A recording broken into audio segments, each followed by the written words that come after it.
Hey everybody, welcome back to the Lollygaggers Dynasty Recap. This is episode 13. I am your host Zang, and I am joined once again by Ace. Ace, long time no see, buddy. We haven't talked in what? 8-9 hours or something? Has it already been that long? I think it has. My God, how the time flies, huh? How it flies. It's already Monday. Already Monday. Well, thank you all for your patience on this episode. You know, we wanted to make sure we really got some time to dive into that midweek recap and then have some time to finish this one up too and sort of record them separately, get our headspace with where each one was. So we're coming back to you now with our week 13 recap, sort of the end of or start of the second half, depending on how you kind of round up or round down on those, 27 weeks or something there. But no, it would be 25. 25 weeks it is. So either start of the second half or end of the first half, however you'd like it. Telling Ace this before we got started. I am in the middle of a move right now, so I've been doing a lot of packing and didn't quite have the headspace to take super close notes. So we won't be doing quite as much of a day-by-day breakdown. This is actually kind of a convenient week for that because other than, a couple matchups, these were all, three-digit blowouts. So it would have been a lot of, held it through the entire week kind of leads. But we'll still be going over best bats, potent pitchers, all that good stuff, talking over point differentials, how people did, and we'll cover standings. We've got a lot of trades to go over because we obviously didn't cover last week's trades either. So we've got 11 there on the transaction tracker, and we even have a little bit of a podcaster question around somebody's sort of holistic trading over these past couple weeks. So that should be a good time. Yes, sir. Very excited to dive into it. Like we said, it's been a long time since our last recording, so very eager. Let's not wait anymore. We'll get started with our first matchup, which was Okie Sooner versus Zangarang. Coming into the week, Okie Sooner was sitting there at a record of 5 and 7, and I was coming in following on my losing streak at 4 and 8. Things did not turn any better for me as I ended up losing the matchup 492 to 337. It was not close. That's a 155 point differential. Okie Sooner really cleared me out here. It was not close, as I said, and I think the recap would have showed it. Eugenio Suarez was Okie Sooners' best batter with 48.9 points. He was one of our best batters for the week. Very impressive showing from Suarez, who had one of those hot weeks we see we from talk time about. to time for him. He is very hot or very cold, and he was very hot this week, making up for almost 50 points. And Dylan Cease on the pitching side for Okie Sooner racked up 35 points. Over on my side, I reference this a lot. You can tell a lot about how someone's season is going by who their best batters or potent pitchers are. And when Xander Bogaerts is your best batter, given how his contract has shown out in the past few years in San Diego over there, that's not a good sign. Garrett Crochet on the other side, 30.6, just the one start, but a solid start for him out there in Seattle. Was my best pitcher for the week. Neither one of those, of course, though, made the potent pitchers or best batters list. Yeah. It was definitely a rough week. The bit of the trend this week was blowouts. I know we usually talk about the matchups being very close, and two of them were, for what it's worth. However, I don't know what was in the water this morning or this week, but everybody just kind of popped off, and there was some rough losses to be had. The separation was either like hundreds of points or like a fraction of 1 point. Yeah. With pretty much no in between. The only other in between is a single digit differential. So it was pretty feast or famine this week in terms of matchup differentials, and we saw that in our second one as well. Big Peach versus Ace Garcia. Peach came in at 6 and 6, right at 500. Ace riding high in that playoff spot at 7 and 5. Pardon me, 7 and 5 for Ace coming in, and Peach came out big. He is making me feel more and more confident about me putting him in the playoff there, because he scored 598 points to just Jesus 320 Christ. on Ace's side. To give you a little bit of solace, Ace, if there's going to be a week when you score only 300 points, I think it's going to be the week when the other guy scores 600. Like, that's you picked the right week to do it, because nobody is topping what Peach did this week. A 278-point differential, which is our largest of the season, separating these two. It was not particularly close. Peach, unsurprisingly, had a pretty impressive showing from his batters and pitchers. 31.9 for Matt Olson was his best batter. Over on the pitching side, Jose Soriano with 67.4. Got him. Was one of our potent pitchers. And Seth Lugo with 65.8. Got him. Was also one of our potent pitchers. 2 potent pitchers is always impressive. 2 pitchers over 65 points is insane. And there's a little insight into how he scored almost 600 points this week. Yeah, Seth. Go ahead. Seth Lugo, the former member of my team, dropped him to waivers when a couple of guys got healthy. Got a couple of other guys via trade. Coming back to bite me in the ass. Damn. It's payback for the Tanner Bybee incident a couple weeks ago. Karma's coming back my for due you. is coming due. On the other side, we had James Wood with 42.5 points for Ace. Still a solid showing from the Nationals outfielder. And Jacob Mizorowski, I wonder how Ace got that guy with 30.2 points. Both impressive showings, but unfortunately not quite enough to stack up to that 600 points there for Big Peach. This does have both of them now at 7 and 6, tied in record, but separated in the standings, which we'll get to soon. Yeah. This was a bit of a game in the sense of like you mentioned, if I was ever going to score, this amount of points, I was second to last, I think, by the way, this week. So losing to the guy who scored the most when you're scoring second to last in that week, not too bad. That's the week to do it. Yeah. Yeah. You could take that loss a little bit easier. Than if it was, bottom 2 scorers in the league and you lose to the guy. Right. Who's done that? Certainly not. I don't know. It's been a rough season for the old Zang and Ace, let's be honest here. Just the Red Sox in general. Yeah. Oh boy. Sorry. It's a good thing I'm not a Bruins fan. I saw somebody who was saying Boston fans had to watch Jason Tatum tear his Achilles, Brad Marchand get traded over to the Panthers and then win a cup, and Rafi Devers get traded within like 20 calendar days. And so, I'm saved from at least one of those, and the other two are still breaking my soul. But that is very true. It's a tough spin.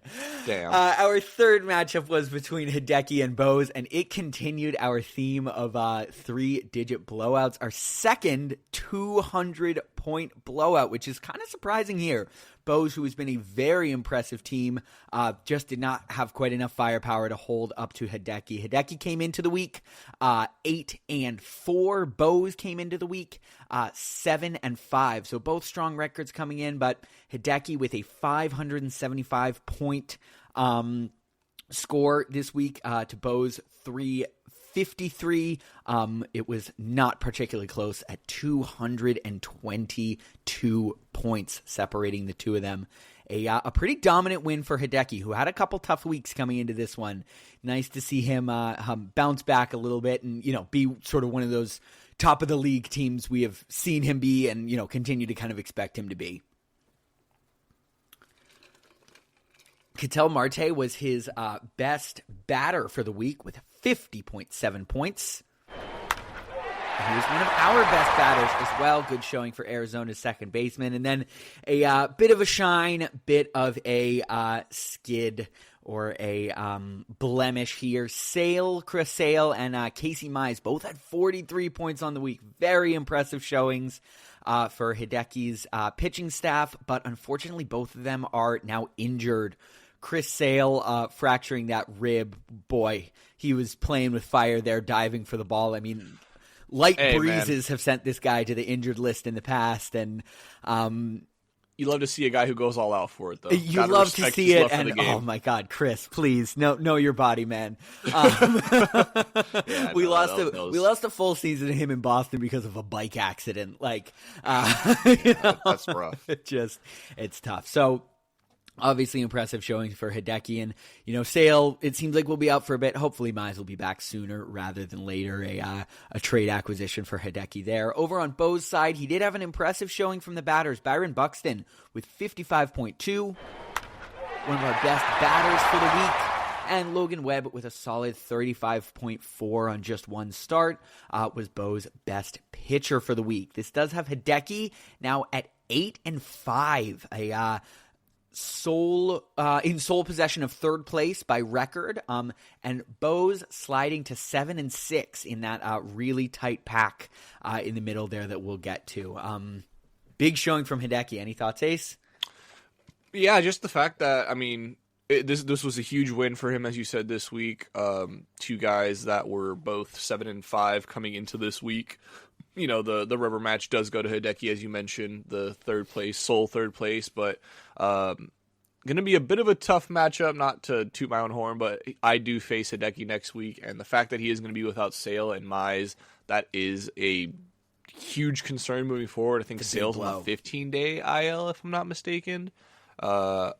If I read that report correctly, yeah, I think for Sale, yeah. It's a fractured rib though, so I obviously they won't want to put him on the 60 right away, but that's going to take a bit to heal. That's not a we'll see him in a couple weeks sort of situation. So unfortunately, it does seem like Sale's out for a bit. I'm not sure about Mize, to be totally honest. I don't know, but I do know that he is injured right now. Yeah. So with that being said, this was a much needed win for Hideki, especially with those guys going down. And it's been a slow fall, but we've seen the consistent gradual fall of Hideki off the top spot.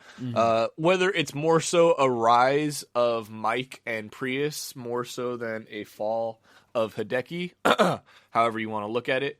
But, take that for how you will. But either way, big win for him this week, and really satisfying 2-2-2. Yeah, I know. Love that. Yeah, good to see for him. And, as I'm noticing, we're going to move into our we're going to skip around on the sheet a little bit here. We're going to move into our last triple-digit one. I am keeping a close eye on these point differentials.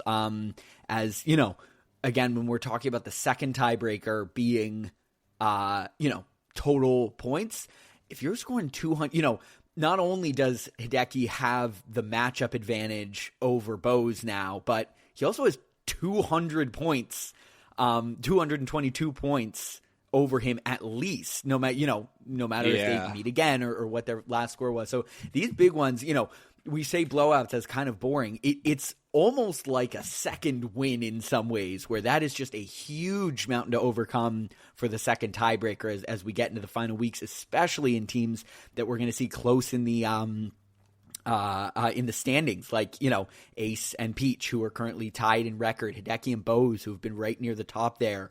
On the other side, me and Oki, who have both been near to the bottom, although Oki's definitely a sleeper.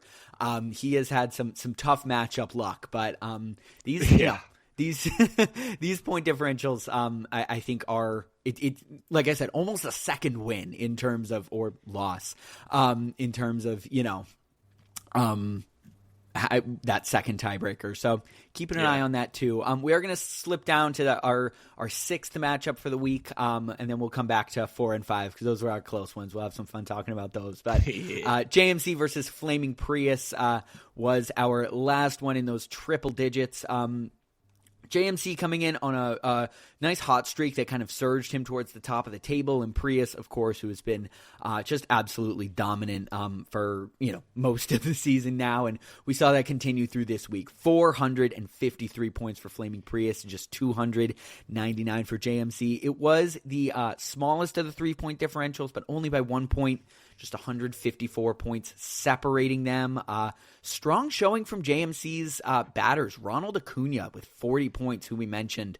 Look, we have seen this surge from him, and it didn't, it started pretty much when Acuna came back. And you think about that, you go, oh yeah, that makes sense. One of the best players in baseball comes back, and your team gets a lot better.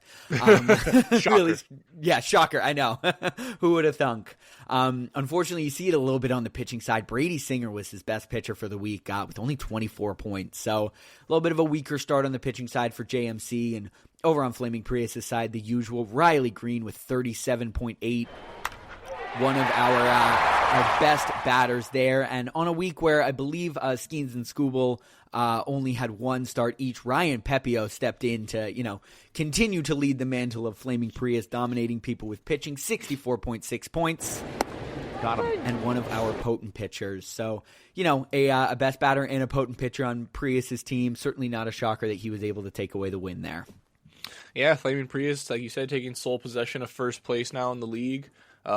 It's these two teams I have a feeling we're going to see again in a postseason format later on this year. You're not alone in thinking that. Yeah, these guys, JMC, the resurgence of JMC has been one to watch. Obviously, fell a little bit short against the top player in the league. Nobody's really too surprised at that, but he sits firmly now in the 6th spot as well. Yeah. Absolutely. Well, let's get down to those. Those 6 points or 7 points total. Single-digit matchups. Of course, for all of our big ones, we had some incredibly close. I think 2 of the closest matchups we've had all week. We'll save in 10 versus Serial Chillers for last because that is the curse is broken. Dude, I am so nervous to talk about that matchup. We'll get to it in a bit, but I am going to be choosing my words as carefully as I possibly can. An incredibly close matchup, though. Here we did have Mike versus Al Martinet coming in. Mike came into the week at 9-3. Al Martinet came into the week at 4-8. So it looked like a pretty comfortable win for Mike. It was a slugfest throughout the entire week. Both teams scored over 500 points. Al Martinet ended up with the win, though, 527 to 521 for Mike. That's just a 6-point differential separating the two of them. Big win for Al Martinet, who I know has made some notably win now trades, which we'll get down to in a little bit. And to take down one of the top dogs in Mike there is pretty impressive for him. Al Martinet's hitters really helped him along. Nick Kurtz with 47.6 points was very impressive, and 40 from Jake Irvin over there from the National starting pitcher. On Mike's side, of course, the big dumper, Cal Raleigh with 64.2. Unsurprisingly, was one of our best batters, and Brian Wu, another hometown guy for him, with 37.9 on just one start, ended up being his best pitcher for the week. A very close matchup. This is one of those where it's almost not worth going through because 6 points can be made up in so many ways. But if, we just generally look at their benches, if you go on Fantrax, you can kind of see, how many points were left on the bench. So if we, go to Mike's side and look for the week on the bench as it loads there, Cam Smith's 23.2 points. We'll get to that in a little bit. Obviously would have done it there, but you had 6 points from Brian Reynolds. You had 9 points from Brandon Fott, a starter there. Any of those would have been enough to kind of swing it the other way for him. And ironically, looking at the week, Al Martinet had 43.8 points from Alec Burleson on his bench. So this could have been even more of a a blowout not a blowout, but it could have swung either way depending on starts. And sometimes that's how it works, where the starts just kind of lined up better for Al Martinet, not so much for Mike, and 6 points got him the win. Al Martinet does sit now at a record of 5-8, with Mike sitting in sole possession of second place with a record of 9-4. Yeah, I mentioned it during the midway point of the season, week 12 pod that we did yesterday, that Al Martinet was my sleeper team to make the playoffs and to make a playoff spot. And this was a huge step forward in that, obviously taking a dub against one of the top teams in the league in Mike. This is definitely one of those wins that we are going to be looking back on when the postseason comes, depending on seedings and things like that. It might even be a crazy case where if Al makes a big enough comeback that Mike gets pushed down to like a 3 or 4 seeding potentially, based on matchup wins and things like that. So very, very excited to see how it plays out, and also very scared for Al Martinet because I think he's going to be a force. Yeah. This is a big swing, man. This is kind of a statement game, and as I said, we'll get down to it more in the trades later. But there was sort of an idea that he was pushing for the future. It looks like it has turned to kind of a now move, and with the way he has so many of those athletics on his team, with the way some of them are playing, I can't blame him. He's got a strong hitting core who's definitely taking advantage of the sack out there. And good for him, for pushing in and getting this win against Mike. Yeah, big win like we mentioned. Yeah, big win. Here is where I am going to speak as carefully as I can because we had In 10 versus Serial Chillers. In 10 came into the week at 4-8, Serial Chillers coming in at 3-9. So sort of a battle of teams near the bottom of the table.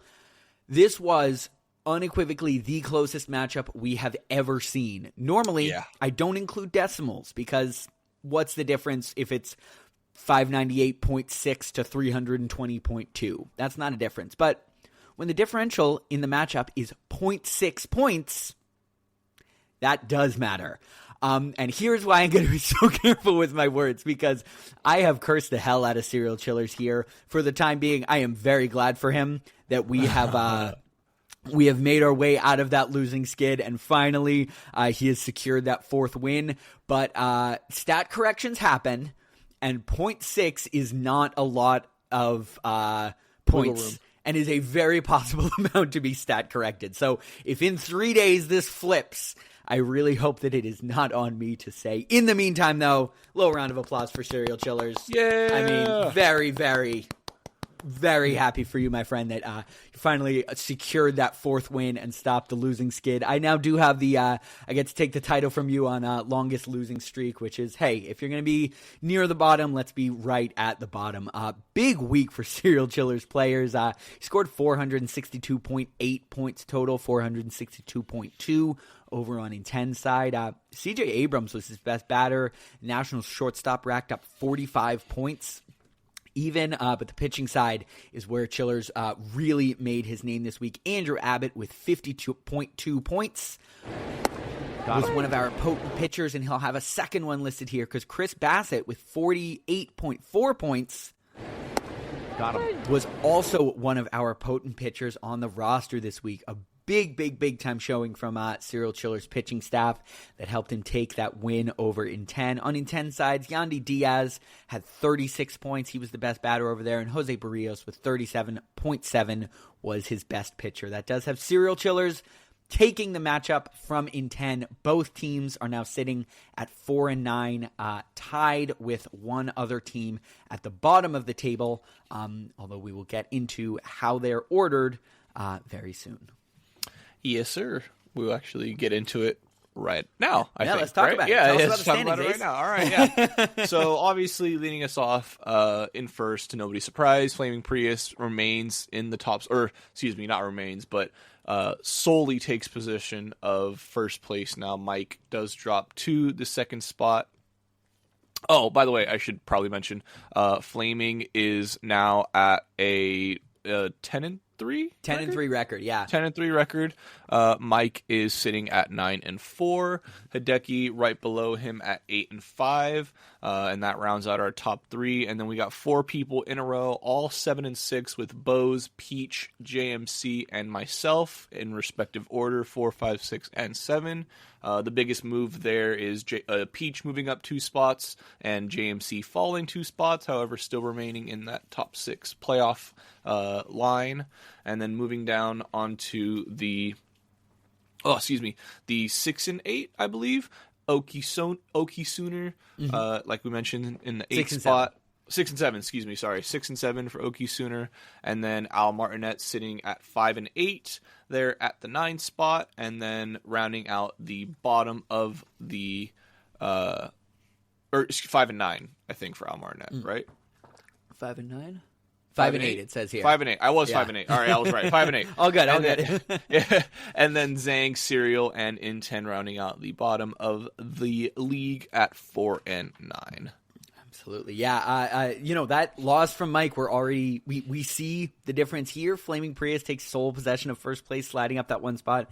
Mike down to second. And then, boy, that section in the middle, 4, 5, 6, 7, is tightly contested. I know Sooner has been talked about as a sleeper, currently in 8th place. You've got some sprinkles on Al Martinet sliding up. It is going to be tough to break through that middle area there. I mean, if we look at just teams outside the playoff right now, Ace, Sooner, and Al Martinet, and then we kind of slide it up too with JMC, Peach, and Bose. 3 of that group, Bose, Peach, JMC, Ace, Oki Sooner, Al Martinet, are not going to make the playoffs. Yep. Which is, those are going to be 3 teams who I think all feel like they probably could have or should have made the playoffs. And then, we've got my fun little group down at the bottom at 4 and 9. I made it out of 11th place. Good for me. But but see, just on matchups. But see, like, the thing is too is like this is probably the worst place to be in right now, given the current state of the league, because we're at the midway point of the season. All Bose and Peach, I would argue, should feel a lot better about where they're at.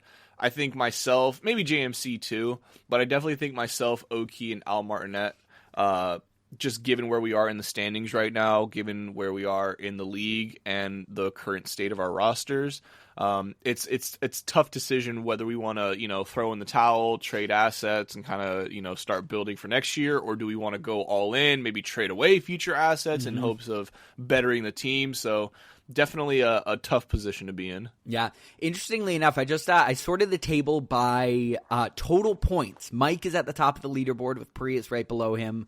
Hideki is in 3rd. Oki Sooner is in 4th place for points. 8th place in the standing, 4th place for points. That's definitely a little bit of an indicator that he could be kind of popping back up there. And as I said, although I am in 10th place by head-to-head record, I am well at the bottom in terms of points, over 100 points behind in 10. And then our other group is, kind of mushed all in the middle there, all kind of between, 5,800 and 5,500. So interesting there from Sooner. I think if you want to, obviously not that we're betting here, but, put a little sprinkle on him. That I called it out several weeks ago in the opposite direction for me, where I said I am well in last place in points. Or like I was, overachieving based on my points, and look where I am now. Sooner is well underachieving based on his points, and it's entirely possible we could see a big jump from him there. Yeah, there is enough games left in this season to definitely see some movement from, some flipping of the records. Not obviously hoping of this, but injuries can very well still happen, and injuries can very well still derail one of these teams. Big time. So that's the other thing too, as well, is like you don't want to give up too quick in one of these leagues, where you see a top contender possibly fall off due to some injuries. Yeah. That opens up a spot in the postseason, and here we go. Now we're all off to the races. Anything could happen. Exactly. Yeah. Well, let's talk over a few bench blunders that mostly didn't affect matchups, although in a couple cases they were the difference. Defining. Yeah. Our first one, we mentioned it before. Cam Smith put up 21 points on Tuesday for Mike. Obviously, that would have separated out that 6-point differential for him. Tough. And I believe maybe in retribution, Cam Smith has now been moved. So or maybe that's no, I'm so sorry. That's when he acquired Cam Smith. So a little bit of a tough start over there, but good to see him putting up points there for the young Astro. Nolan Arenado had 12 points on Thursday for Ace, and Alec Burleson in that massive 43 points on the bench we talked about. Had 15 on Thursday for Al Martinet. Continuing the theme of tough Thursdays, Gavin Williams with 28 points on the bench for JMC. Would have been a nice little boost to have, but not a matchup defining move. Same thing with Tanner Bybee on Friday with 23 points on Ace's bench. Yeah, unfortunately for In10. Yeah. And that's the tough thing with pitchers. I try not to be, too picky with them, because often with those pitchers, it's, kind of trying to get the right starters and all that. But, you can live with 23 points, especially when you lose by over 200. Yeah. When you get blown out by that much, really no decisions could have changed that outcome, so you don't feel as bad. Not a lot. Yeah, it softens the blow a bit. Unfortunately, a decision that could have changed the outcome. Ceddanne Rafaela had a massive game on Friday for the Red Sox against the Giants, 14 points. I believe he was just a triple short of the cycle, which isn't really that notable, except they were playing in Oracle Park where, they hand out triples like candy there. So, tough for Inten, who lost out on those 14 points, which obviously would have been enough to make up for the 0.6 that he lost by. Ben Rice had 12 on Friday for JMC. Logan O'Hoppe had 18 on Saturday for me. Clark Schmidt, I think one of the biggest bench blunders we've seen, with 37 on Saturday for Bose. I believe he didn't want to start them against his hometown Orioles. Totally understand that. And then to close it out on Sunday, Sandy Alcantara put up 21 points on my bench. He has been so mercurial for me. I feel like whenever I don't start him, he has a pretty good starting, and then when I do start him, he gives up like 9 earned runs, and he'll figure it out. He's Sandy. He's incredible. And you know what? Maybe it gets me a better draft pick because I'm scoring less points. That's kind of where my head's at now. So we've already reached that point in the year, boys. I'm like, ooh. Who's the number one prospect this year? I don't know. We'll have to see who goes in the draft. I think that's key. And then I know Murakami, the third baseman, is projected to sign over from the NPB. So okay. I think it depends on,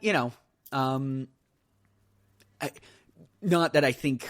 Well, I actually predicted myself to finish last, so maybe I will have the first overall pick. If I had the first overall pick, it'd be a tough choice. I think I'd be really interested to see where Murakami lands. I know there are some really good pitchers going early in the draft. I know Jackson Holliday's younger brother is projected to go pretty early too. But if Murakami lands in the right environment, I could see him being a pretty valuable and a win now piece. Like he would kind of come over and join the lineup right away. So some interesting things to keep an eye on there.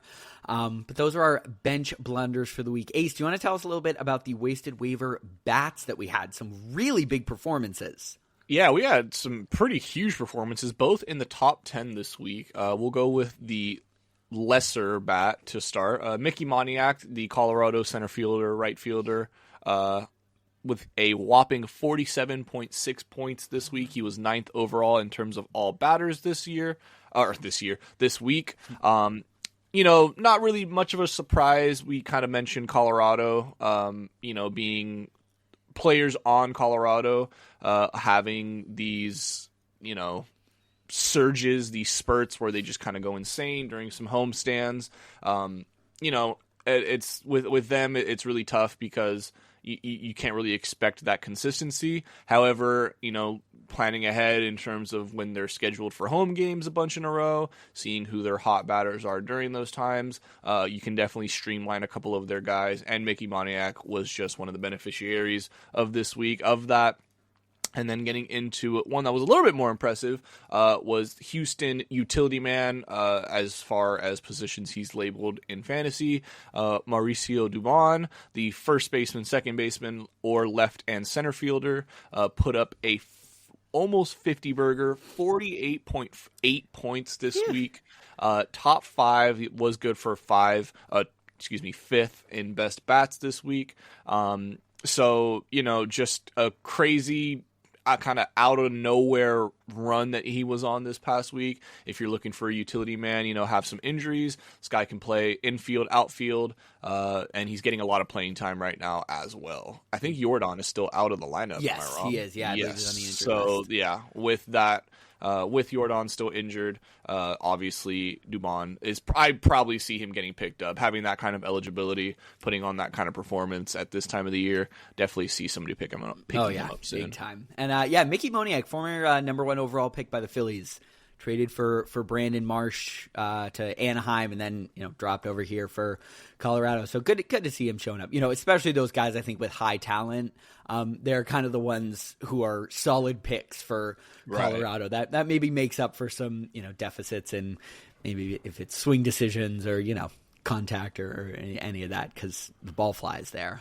Yeah. Over on the arms side, we'll start off with a couple of sort of asterisks here for the best arms on wasted waivers. They obviously both had phenomenal weeks, but both have been picked up.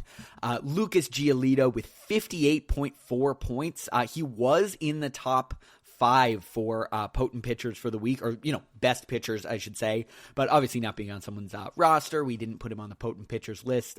I did end up picking him up. He has looked great in his past 3 starts for Boston, which has been some really nice stability in a rotation that has lacked that outside of Garrett Crochet. And then Slade Cessioni, I believe the name is pronounced Cessoni? No, Cessoni? I don't know. Correct me when I'm wrong, Guardians fans. But 49.9 points there. And I believe he has been picked up by serial chillers, if my memory serves correctly. So a couple of strong performances. Did want to shout them out, but although we usually use this section kind of like, if you need a couple guys. So obviously those two are no longer available. But Dean Kramer is still available. Returning the Manny Machado trade for the Orioles, put up 42.8 points, 20 against the Tampa Bay Rays at their stadium there, and then 22.8 at the Yankees stadium there. So, pitching in the same park dimensions for both games, and 42.8 is a very solid showing for the starting pitcher. So if you're in need of one, Dean Kremer could be a solid option for you there. Yeah, very solid. Especially, I think Dean Kramer normally didn't have very great numbers against New York. So the fact he was able to have one of his better performances of this past couple of months against a team he's usually struggled against, and against their offense has been very underwhelming as of late. But we know the firepower that they possess in that offense, so still impressive nonetheless. Big time. Yeah. Alrighty, well, we are going to slide down to the transaction tracker. We've got 11 transactions to go over, so I think I'm just going to burn through these. Ace, I'll kind of ask for some of your thoughts, maybe some that stand out to you or anything, and then we've got a little bit of a returning segment, kind of like we did with Mike. Team overall, better or worse? I'll read you all the ins and all the outs for this person, and we'll cover that. So let's start by quickly burning through these transactions. As I said, this is 2 weeks worth of trades because we obviously were not on the pod last week. Our first trade, we've got serial chillers trading starting pitcher Christopher Sanchez over to Mike for infielder Matt Shaw. Okie Sooner traded Jesus Luzardo and Zach Galoff over to Al Martinet for Spencer Strider and Nolan Shanuel. Okie Sooner then traded Manny Machado over to Hideki for Cole Young, Michael Kopech, and a second-round draft pick. Serial Chillers traded George Springer to Hideki for Jacob Melton. You can really see Hideki loading up there for a stretch run. Out of nowhere, for absolutely no reason whatsoever, in 10 traded Rafael Devers to Al Martinet for Austin Riley and Mackenzie Gore. Mike traded Tyler Soderstrom to Al Martinet for Cam Smith and Hayden Birdsong. There's that Cam Smith return we talked about earlier. Yep. A little bit of a prospect trade here for you minor league aficionados. Zang traded Bryce Eldridge over to Al Martinet for Walker Jenkins. Mike traded Hunter Goodman to Al Martinet for Will Warren and Hurston Waldrep. In 10, traded Michael Wacha over to Hideki for Griffin Canning, a second-round pick, and a third-round pick. Okie Sooner traded Teoscar Hernandez to Al Martinet for Jazz Chisholm Jr. And then finally, a trade that just came across last night, Zang traded Willie Adames over to Al Martinet for the aforementioned Teoscar Hernandez, along with currently recovering from Tommy John relief pitcher Justin Martinez. So, I'll go after you, but Ace, off the bat, any thoughts about these trades? What have you got for me? Yeah, man, there was a lot to go over, of course, this week. The first one, right off the bat, I think Christopher Sanchez to Mike is just like Jesus Christ. Like, Mike is 1 billion million cajillion % going all for it this year, just giving away every single prospect, just throwing them to the wind, screwed the draft picks. What did not Les, was it Les Snead? He wasn't the owner, it was the GM. I'm blanking right now on who the GM was for the Rams, but F them picks basically is what Mike is saying. And he's just going straight for it. And you know what? Hey, I got to commend the guy for that because you know what? I've always said it. The draft picks are unpredictable. You don't know what they're going to turn into. The players that you have right now are proven talent. They have shown it day in and day out. And Christopher Sanchez isn't even that old. I mean, the dude's 28. Like, he's got some years left in him. Like, this is not necessarily like washed out vet that's maybe got this year and maybe another year left in him. No, like this guy could very well put together another 3 or 4 solid seasons of fantasy. So I think this is a fantastic trade for Mike. 1000% came out on top. And Serial obviously just playing to, bottom of the league right now, tied for bottom of the league in terms of record, banking on the fact that Matt Shaw, who does look like a good prospect for what it's worth for the Cubs, and the Cubs do have a fantastic offensive roster around him, the young 23-year-old. I do think he will start to come into his own as the year progresses and as we get into the future. Yeah, absolutely. What was your biggest trade out of these? There are a couple. I mean, there's a lot. We'll talk about the Devers trade a little bit more down there. We'll talk about the Teoscar trade too. Bit. I didn't want to mention anything from Ali. Right. Spoiler alert. He's who we're going to be talking about. Couple that jumped out to me real quick. OK Sooner trading Manny Machado to Hideki for Cole Young, Michael Kopech, and a second-round draft pick. That feels light for Manny. I gotta say. Kopech could be a huge huge reason why that trade goes through. Yes. If he comes in, because the Dodgers' closing job is by far up for grabs right now. I think we can all pretty much admit that. Tanner Scott has been as shaky as you can imagine. Trinan's on the IL. Gratterall's on the IL.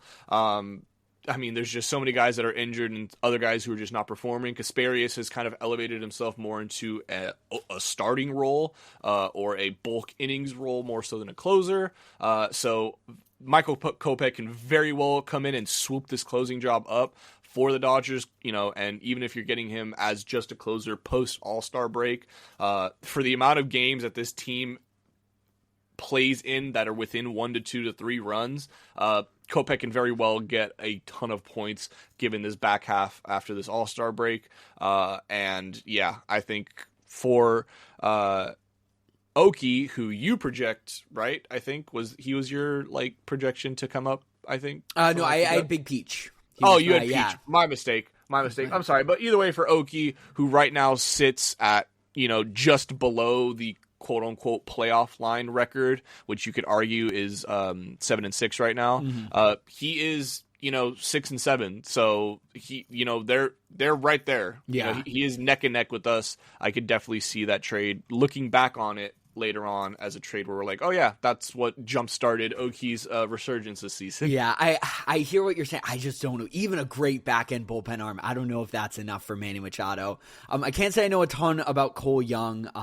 I should probably do a little more research there, but Machado's the top bat in the league. That felt like a big swing for Hideki, and then the one that really stood out to me was I'm so sorry. I had this next one back. But yeah, Michael Wacha for Griffin Canning a second and a third. I think Hideki is being very smart with his draft picks in not valuing them very much. Yeah, knowing that he is going to be finishing near the top of the the top of the table. A second round pick for him is somewhere between picks like 20 and 24, which. So just not super valuable. So obviously for a rebuilding team like in 10, you want to get as many of those picks as possible because, these picks are a mystery box. Like does the more Hideki you get, still the better. Have his first round pick? Yes, I believe he still is holding onto his first round pick. And he has your second round pick. And he has my second. Yeah, so his second is worthless. Yeah, exactly. Yeah, I would have sent that out too. Like, so what the hell? I have a guy who's finishing projected bottom of the league, second round pick, and I have mine? Yeah. I guess where I'm finding this a little tricky is I would actually value Griffin Canning higher than Michael Wacha. So I was surprised the picks were attached to Canning. Well, Canning's been doing pretty well this season, has he not? That's what I'm saying. I think he's more valuable than Wacha. So I was surprised Hideki needed to add picks on to trade for Waka, who, again, is a little probably more reliable there. But, good for Waka intent is on older too as well. That's very interesting there. Waka's older? Yeah. By a good bit. I think Canning's 28, Waka's like 33 or something. That's very, very interesting to say the least. That's an interesting one. That definitely. I think that's good for Nintendo. Like you mentioned, a guy who's bottom of the league, just racking up draft picks. I mean, that's the smart move. Totally agree. Yeah, and the Griffin Canning move, I am high on those Mets. He was a guy who had a lot of potential when he was in Anaheim and has come over to Queens, and it almost immediately has turned things around. You figure that only gets better with more years there and more work with the pitching staff. So I think that's a great move for Inten. And on the other side, Waka does provide more stability and pitching in Kansas City for Hideki. So not a stunning trade, but I did find that interesting that if I were valuing them, I would probably value Canning higher. And it stood out to me that he had picks attached to him rather than Waka going the other way. But obviously, let's see, 2, 3, 4, 5, 6, 7 of our 11 trades involved Al Martinet. So we have got to bring back our segment, Is the Team Better or Worse? Ace, I'm going to read out his total in and then total out, and I'm going to have you answer the question for me. Is Al Martinet's team better or worse following these 7 transactions that he's made? Let's get into it.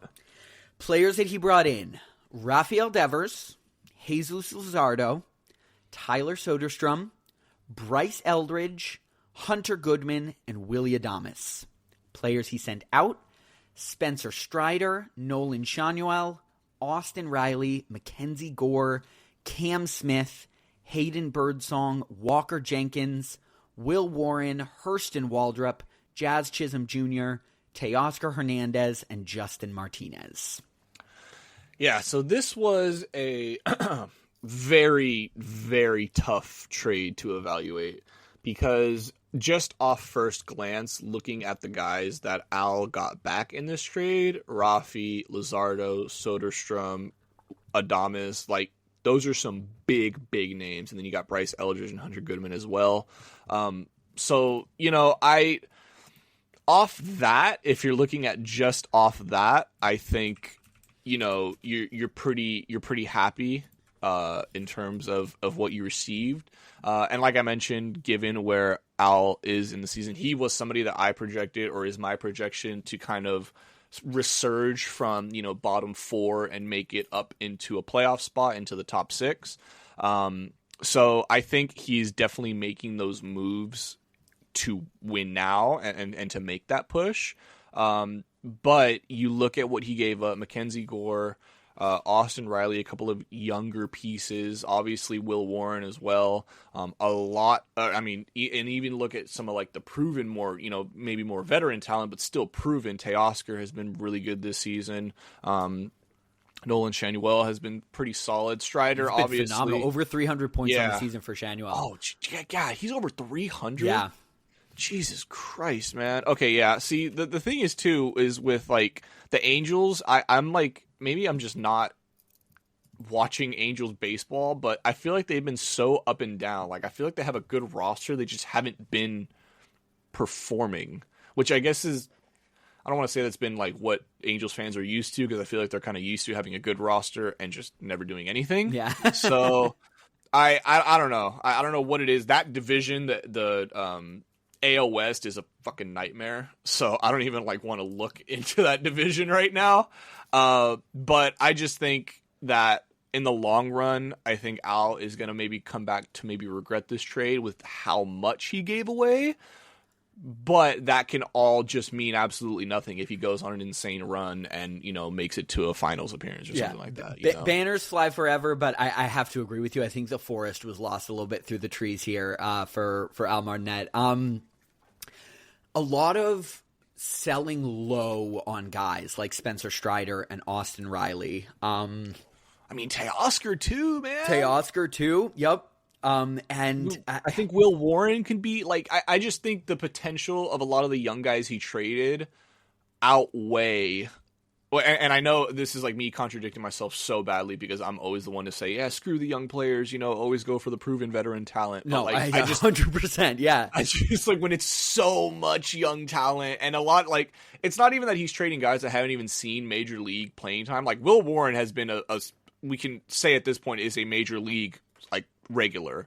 Chisholm is a Teoscar, Strider, like man. Yeah, I don't know. Two trades really stand out for me here. One of them is the Devers trade, and for this year, it's reasonable. Devers is sitting in third place for third baseman at 296 points. Riley's all the way down at 17th, hasn't even eclipsed 200 points yet. But in almost every other season, those two are neck and neck in terms of third base points.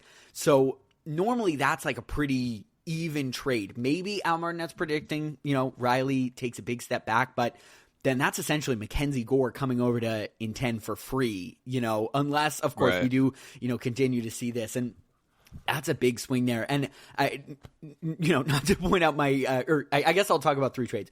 One is the Bryce Eldridge for Walker Jenkins. Walker Jenkins is currently ranked 6th in all of MLB. Bryce Eldridge is 18th. I know Al Martinet's a Bay Area guy and definitely has like eyes on Eldridge, and he's a phenomenal prospect. That's part of the reason I drafted him, is because he is projected to be one of the top first basemen. I worry about the size. Have a first baseman. Don't even get me started. I'm sorry. I had to. I'm gonna hang up this call. I swear to God. I'm so sorry. It was right there. It's right there. I know. Had to twist the knife a little bit to my co-host. Yeah, it's deserved. Payback for 2018. That damn. All right, you had to go lower, huh? Local podcast hosts. I deserve it. Fist fight in yours Los was still a little Square. bit more fresh, so I deserve it. But just in terms of that is a 12-point jump just in terms of prospect rankings, and prospect rankings are not everything. I am not pretending that is raw data, but it's a pretty in a 1-for-1 that stands out to me. Eldridge for Walker Jenkins, right. And then the other one that really I'm questioning is the Hunter Goodman for Will Warren and Hurston Waldrop trade. Goodman is admittedly having a fantastic year, top 5 in catcher points, but a complete nobody coming into this year, a Colorado guy, so, inherently inconsistent, and that, I'm the number one Yankees hater. Will Warren is a good pitcher. I don't know a ton about Hurston Waldrop, but I've definitely heard the name from Braves guys. He's not like a nothing, guy in that organization. That feels like a lot to give up for what, could be a 1-year surge. And again, as you said, if he wins the title this year, like, all bets are off. All Doesn't bets are matter. Off. Worth it entirely. But I do have best to trades ever. I do have to say, I think the forest was lost a little bit through the trees in this trade overall. He obviously got some phenomenal talent back. Lazardo's been incredible. No doubt about Soderstrom, unbelievable year for him, and we all know how good Raffy Devers has been. But Lazardo's been great for the Phillies too. I mean, he just had a great day on the mound yesterday against a hot Mets lineup. So I mean, dude, he's got some great pieces. It's not a fleece or anything, but no. It's more so just maybe a fleece for the future. Yeah. And that Devers trade definitely stands out to me. Thinking about where Riley and Devers normally are, and with what Mackenzie Gore has been. So interesting stuff there. I'll just say, this is not me twisting the knife at all, but I do really like the addition of Devers, because you also feel like, a player, especially given the circumstances in which Devers was traded under, you definitely feel like a player feels like they have something to prove after that, and they kind of lights a fire under them. So I like the banking on seeing that kind of, maybe Devers freaking starts hitting 350 or whatever, his 25 home runs from now until September. So we'll see what happens, but I definitely I like the moves that I like the players he brought in.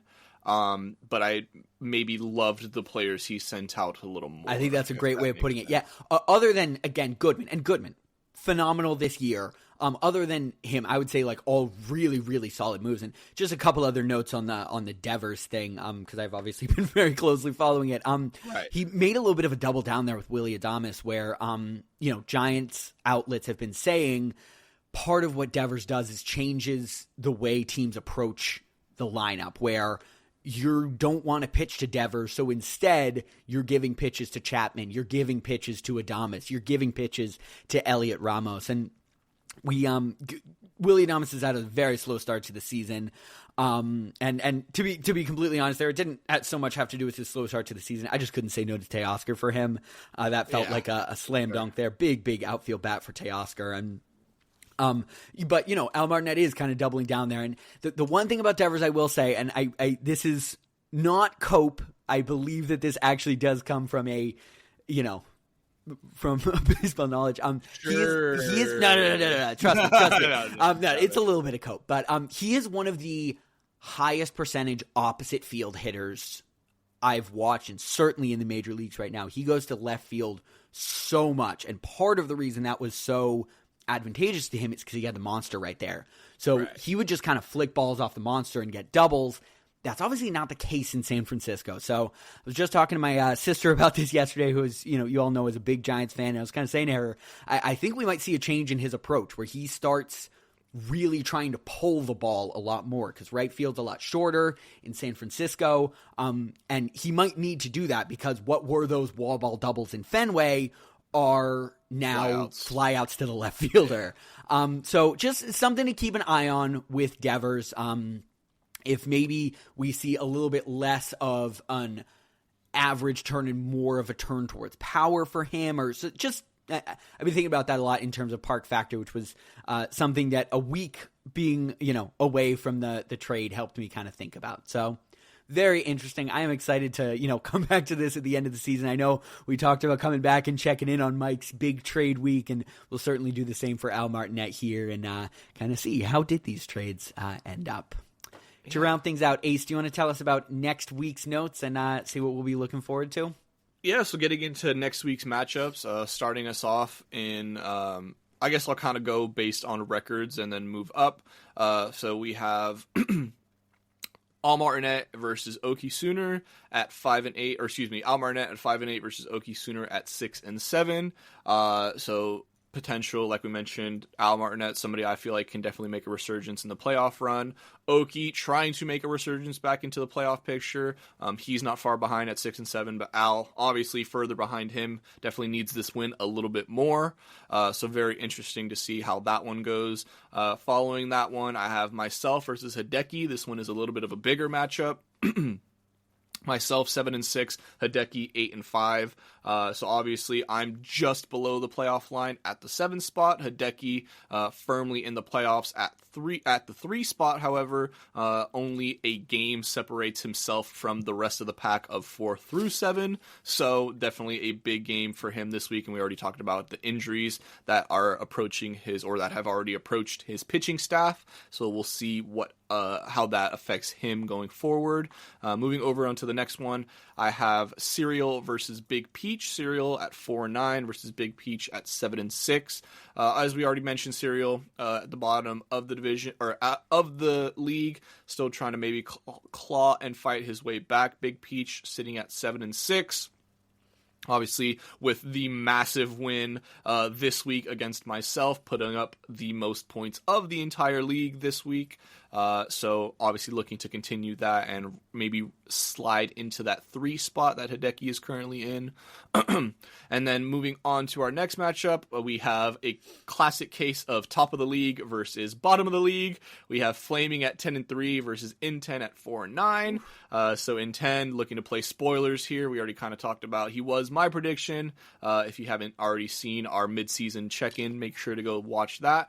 But in 10 was my prediction to finish last in the league this year. He is currently in the bottom spot right now. And Flaming, as we already mentioned, his just insane lineup. This should be an easy win for Flaming. However, like we mentioned in 10, looking to play spoiler, and hey, maybe the rest of the league is, well, not maybe, the entire league is rooting for Intent in this matchup here for sure. And then finishing us off, our last matchup, we have Zang taking on Bose. Zang at 4-9.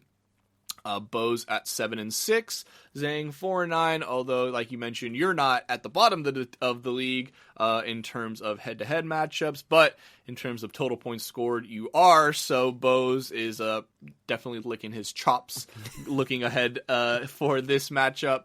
Very exciting to see what happens here. Like we mentioned, guys that are 4-9, they're just looking to play spoiler at this point, and Bose, somebody who, as we talked about, is in that dogfight from 4-7, all with 7-6 records. I definitely think these are all going to be the matchups to kind of look forward to, seeing which way these turns. And it's already really time for some of these guys to maybe start playing spoiler a little bit. So we'll see what happens. Yeah, big time. I love the way you phrased it earlier, where the 7-6 record is kind of the playoff line record. I thought that was really nice. And Bose, Big Peach, JMC, and Ace. The four of you are sitting at that record. So those are the matchups I'm keeping a really close eye on. If you're winning, that means, you're jumping above and probably securing yourself, again, a spot, in the playoffs for next week, being in playoff position next week.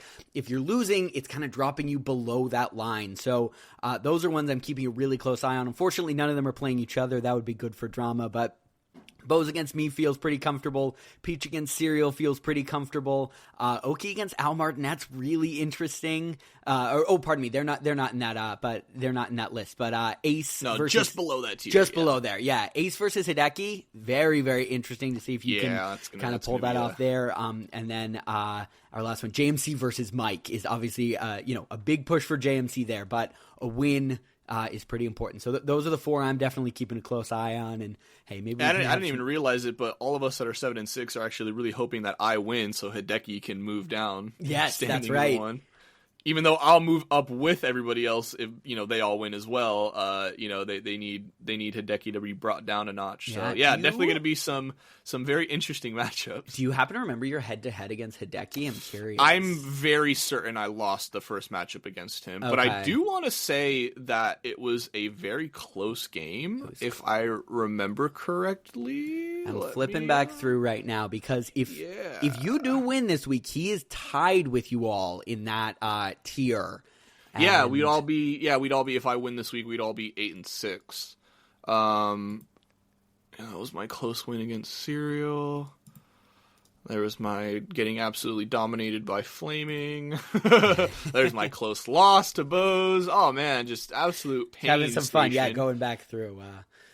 There's my close win. Not closer win against Mike. Let me see here. All right, it should be this one coming up. Maybe I lied. All right, I might have lied. Nope, here we go. Yeah, so Hideki beat me the first time. This was all the way back in week 3. Jesus Christ. Man, the team looked a lot different. So Hideki beat me back then. It was actually not a horribly different. I totally marred the words there. A total huge blowout in terms. This was back when we were still kind of fiddling with the start mechanics, and he was able to nab one extra start off of me. He was able to get 11 to my 10, and he ended up winning 443 to 413. So it was a very, very close week. The first time we faced off. Given where we are in the standings and the nature of our teams with the injuries, I definitely feel like it'll be more or less of the same this time around. But obviously, I think this time around, the matchup is a lot more. There's a lot more weighing in on this matchup than the first time. That'll be an interesting one. Wonderful. Well, we're excited, obviously, to keep a close eye on those. Ace, it was great to be back with you recording again, and we're excited to see how this week goes and talk to you all again next week. Yeah, we're in the home run stretch now. This is it. We're back half of the season. It's going to be a dogfight now. I'm excited, Zang. Yeah, should be very good. Alrighty, well, we'll talk to you in a week or so. Take care, everyone. Do you know what that makes you, Larry? Lollygaggers. Lollygaggers.